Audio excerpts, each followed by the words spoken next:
μακριά μας, τι γίνεται? Γιατί σου κακοφαίνεται, αγόρι μου? Γκόμενος είναι, καράβια έχει, διανοούμενος είναι. Και τα αδερφάκια της θα βολέψει. Εσύ δεν έχεις ούτε ένα παγωτό να κεράσεις το κορίτσι, Νόμιζα ότι ενδιαφέρεται πιο σοβαρά για τη δουλειά της. Και εσύ ποιος είσαι, ρε? Σιγά το σπουδαίο σκηνοθέτη που θα την καθιερώσει. Άντε ρε κακομοίρη.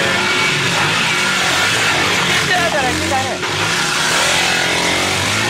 Βρέξω όλοι με τη σκοτόστρα που καβαλάς, πουρί για πουρί δεν θα αφήσεις τρομάρα σου. Όλες θα τις πλακώσεις. Βρε καλώς και τους σκηνοθέτες. Παιδιά, βγήκατε για γύρισμα? Σαν παιδιά κι εμείς. Καλέ, θα μου τραβήξετε ένα grand plan. Μην με βγάλετε προφίλ γιατί βγαίνω άσχημη σαν τη Σοφία Λόρεν. Άμα βγάλεις λίγο βυζάκι. Α, χρυσό μου, τον άλλο μήνα φεύγω για Καζαμπλάνκα. Περιμένετε να πάω να κάνω εγχείρηση και αν πετύχω θα σας τα δείξω και τα δύο.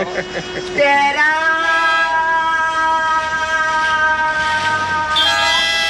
Ξέρεις, έχει τελειώσει τη δραματική σχολή, Αυτή είναι η ελληνική πραγματικότητα. Ποια Ευτερού? Αυτή η κατάσταση εννοώ. Λαμαρίνα, καυσαέριο, ασφυξία, χάος. Τώρα το κατάλαβες.